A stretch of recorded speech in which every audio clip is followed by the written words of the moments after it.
अस्सलाम वालेकुम व्यूअर्स। आज हम 3 सबसे ज़्यादा चलने वाले म्यूचुअल फंड्स का आपस में कंपैरिजन करने वाले हैं कि इन तीनों में से कौन-सा फ़ंड आप लोगों के लिए बेहतरीन है।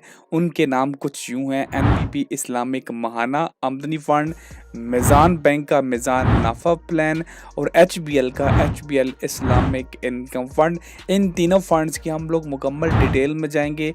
कौन-सा फ़ंड कहाँ पे कैसे परफ़ॉर्म कर रहा है, कितनी इसकी रिटर्न्स हैं और कितनी इन्वेस्टमेंट है, तो सारी चीज़ें यहाँ पे ए टू ज़ी कवर की जाएंगी। अगर आप बिगनर हैं या आप ऑलरेडी इन्वेस्टर हैं तो ये वीडियो आप लोगों के लिए बहुत ही ज़्यादा इन्फॉर्मेटिव है। वीडियो को आगे बढ़ाने से पहले अगर आप चैनल पे नए हैं तो बिजनेस विद अली को सब्सक्राइब करना मत भूलिएगा, आपको यहाँ पे ऐसी वीडियोस डेली मिलेंगी।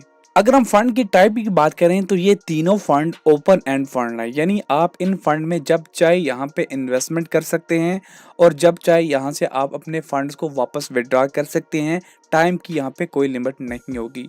फंड कैटेगरी की मैं बात करूँ, ये तीनों इनकम फंड में आते हैं। इनकम फंड से मुराद है कि ये एक स्टेबल इनकम होती है और मीडियम या कम रिस्क वाली जगहों पे यहाँ पे इनकी इन्वेस्टमेंट होती है। और क्या होता है कि ये सुकूक्स वगैरह यहाँ पे इनकी इन्वेस्टमेंट होती है। बात करें ये फंड लॉन्च कब हुए हैं, तो जो मीज़ान महाना आमदन फंड है वो 29 अक्टूबर 2022 को लॉन्च हुआ था। इस्लामिक इनकम फंड एचबीएल का 28 मई 2014 को लॉन्च हुआ है और एनबीबी का जो इस्लामिक महाना आमदनी फंड है वो अक्टूबर 6 2018 को लॉन्च हुआ था। इसी तरह इनकी अगर हम बात करें कि फ्रंट एंड लोड कितना है, मतलब जब आप इस फंड के अंदर इन्वेस्टमेंट करेंगे तो आपको कितने चार्जेस देने होंगे। मीज़ान महाना पे कोई कर्ज नहीं है, लेकिन एचबीएल इस्लामिक इनकम फंड में आप अगर यहाँ पे 1 लाख इन्वेस्ट करते हैं तो आपको 2000 पे स्टेट वे कट जाएंगे इस फंड में एंटर होने के। इसी तरह एनबीबी के फंड के अंदर भी कोई चार्जेस नहीं है। इसी तरह अगर हम बात करें कि बैक एंड लोड, मतलब आप जब इस फंड से अपने जो फंड्स हैं उनको विड्रॉ करवाएंगे तो आपको कोई चार्जेस देने हैं, तो तीनों फंड में आपको कोई चार्जेस नहीं देने होंगे। मिनिमम इन्वेस्टमेंट की बात करें तो मीज़ान में आप 1000 और 5000 की भी आप इन्वेस्टमेंट कर सकते हैं। एचबीएल का जो इस्लामिक इनकम फंड है इसमें आप 1000 से शुरू कर सकते हैं और एनबी का जो इस्लामिक महाना आमदनी फंड है यहाँ पे कम से कम आपको 10,000 की इन्वेस्टमेंट से स्टार्ट करना है। विद होल्डिंग टैक्स की बात करें जो कि फाइलर के लिए है, तो वो तीनों फंड्स के ऊपर जब वो नॉन फाइलर के लिए 15% टैक्स है और अगर हम नॉन फाइलर की बात करें तो ये 35% टैक्स आपका कटेगा with holding tax non filers के लिए। अगर हम नेट एसेट्स की बात करें कि कितने लोगों ने अपना सरमाया इन फंड्स के अंदर इन्वेस्टमेंट किया हुआ है और कितना सरमाया किया हुआ है, तो मीज़ान महाना के अंदर 3767 मिलियन, इसी तरह एचबीएल इस्लामिक के अंदर 20,731 मिलियन की इन्वेस्टमेंट है और एनबीबी इस्लामिक महाना आमदनी फंड के अंदर 18,726 मिलियन की इन्वेस्टमेंट है। तो यहाँ पे आप अंदाज़ा लगा लेंगे मीज़ान में इन्वेस्टमेंट के एतबार से काफ़ी पीछे है। ज़कात की बात करें तो तीनों म्यूचुअल फंड्स के ऊपर जब वो ज़कात अप्लाइएबल है, लेकिन अगर आप यहाँ पे फॉर्म सबमिट करवा देते हैं तो ये आप इससे छुटकारा भी हासिल कर सकते हैं। मैनेजमेंट फ़ीस तीनों की मुख्तलिफ है। मीज़ान माना खर्च फंड की मैनेजमेंट फ़ीस 2% है। ये वो फ़ीस है कि जो आप की जो फंड्स मैनेज करती हैं, कंपनी मैनेज करती है, तो उनकी एक मैनेजमेंट होती है जो आपके पैसे को सही जगह पे इन्वेस्ट करके आपको वहाँ से मुनाफा निकाल के देती है। तो इन टीम की भी एक फ़ीस होती है जो कि मीज़ान महाना खर्च फंड के अंदर 2% है। एचबीएल इस्लामिक इनकम फंड के अंदर 1.36% पर एनम सालाना की है और एनबीपी इस्लामिक महाना आमदनी फंड के अंदर 2.5% आपकी नेट इनकम की जो है वो मैनेजमेंट फ़ीस है। जो प्रॉफिट पे आउट हैं वो आपको मंथली मिलते रहते हैं। लिस्टिंग, ये तीनों फंड पाकिस्तान स्टॉक एक्सचेंज के अंदर लिस्टेड हैं। रिस्क प्रोफाइल की बात करें तो मीज़ान महाना खर्च फंड लो रिस्क है।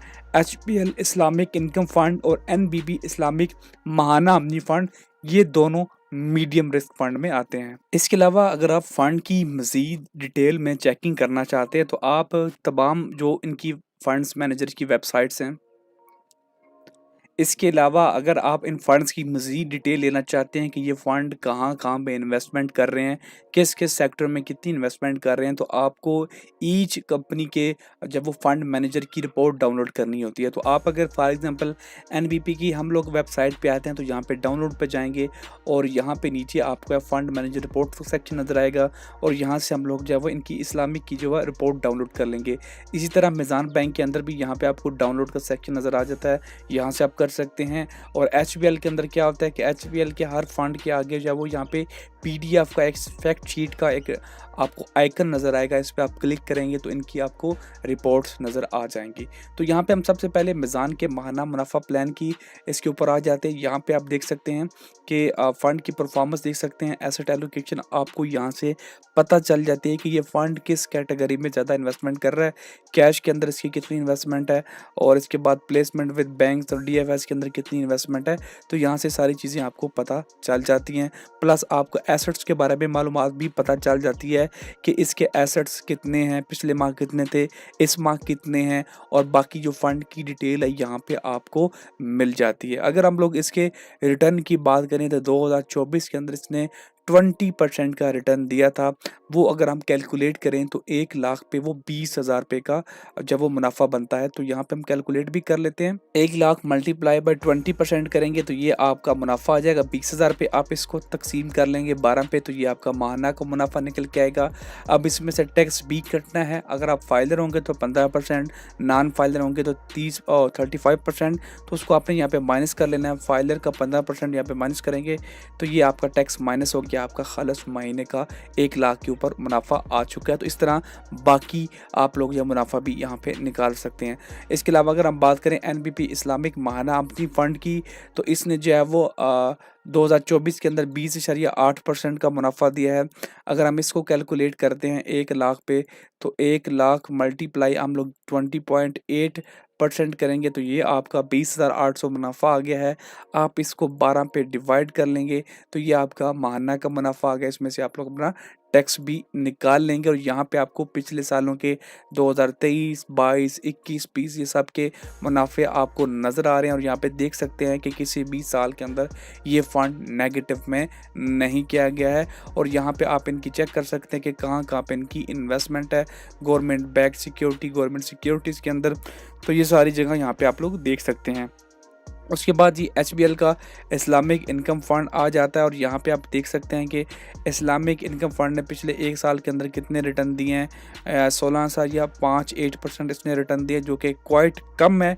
पिछले 3 सालों के अंदर इसका जो एनुअल रिटर्न है 21% एवरेज किया है और पिछले 5 सालों के अंदर इसका एवरेज रिटर्न 17.71% गया है। तो ये एक कह लें कि पॉजिटिव में जाता है, लेकिन ये मुसलसल बढ़ता रहता है, कंपाउंडिंग होती रहती है। अगर आप इस फंड के अंदर इन्वेस्टमेंट करके अगले 10 साल के लिए भूल जाते हैं तो आप अंदाज़ा लगा लें कि लंबे अरसे के बाद ये आपको बेहतरीन से बेहतरीन मुनाफा देते रहेंगे, प्लस आपकी कंपाउंडिंग भी साथ में होती रहेगी।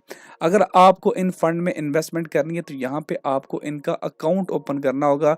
हर एक कंपनी का एक अपना अकाउंट होता है और यहाँ पे अगर आप एनबीपी के ऊपर आते हैं तो यहाँ पे ओपन एन अकाउंट के ऊपर क्लिक करेंगे तो आप यहाँ पे इनका जब वो एक अकाउंट होता है सहूलत सरमायाकारी अकाउंट, आप उसको ओपन करके यहाँ पे इन्वेस्टमेंट कर सकते हैं। बहुत सिंपल है। प्लस मीज़ान का भी आप लोग यहाँ पे डिजिटल अकाउंट ओपन कर सकते हैं। उसका लिंक आपको डिस्क्रिप्शन में मिल जाएगा कि आप मीज़ान का अकाउंट कैसे क्रिएट कर सकते हैं। एचबीएल के अंदर इन्वेस्टमेंट करने के लिए भी एचबीएल का जो सेविंग अकाउंट है वो आपको ओपन करना होगा। और याद रखिए, जो अगर आपका एचबीएल के अंदर ऑलरेडी अकाउंट है तो उसका मतलब ये नहीं है कि आप उससे इन्वेस्टमेंट कर सकते हैं। ये जो म्यूचुअल फंड का अकाउंट होता है ये सेपरेट होता है। आप इसके लिए आपको एक नया अकाउंट ओपन करवाना ही होता है, जो कि म्यूचुअल फंड अकाउंट होता है और आप किसी भी बैंक के थ्रू यहाँ पे अपने जो वो इन्वेस्टमेंट कर सकते हैं। लाजमी नहीं है कि आप एचबीएल के अंदर म्यूचुअल फंड के अंदर इन्वेस्टमेंट करना चाहते हैं तो आपका ऑलरेडी एचबीएल के अंदर अकाउंट होना चाहिए। आपका अगर मीज़ान में भी है तो आप एचबीएल के जो म्यूचुअल फंड अकाउंट ओपन करके वहाँ से एसेट इसके म्यूचुअल फंड के अंदर ट्रांसफ़र करके यहाँ पे आप लोग अपनी जो वो इन्वेस्टमेंट स्टार्ट कर सकते हैं। तो इनके तीनों के डिफरेंट जो वो अपने जितने म्यूचुअल फंड अकाउंट्स हैं आप इनको अकाउंट को क्रिएट करके यहाँ पे इन्वेस्टमेंट कर सकते हैं। मीज़ान के बारे में मैंने वीडियो बनाई हुई है, उसका लिंक डिस्क्रिप्शन में मिल जाएगा। बाकियों के बारे में अगर आप कहेंगे तो मैं इसके ऊपर भी फर्दर आपको गाइड कर दूंगा कि कैसे आप अकाउंट है वो ओपन करवा सकते हैं। वैसे बहुत सिंपल है, कोई भी इंसान थोड़ी सी कोशिश करे तो उस अकाउंट को क्रिएट कर सकता है। आपको कोई भी सवाल पूछना है तो नीचे कमेंट सेक्शन में पूछ सकते हैं। वीडियो अगर अच्छी लगे तो लाइक और शेयर करना मत भूलिएगा।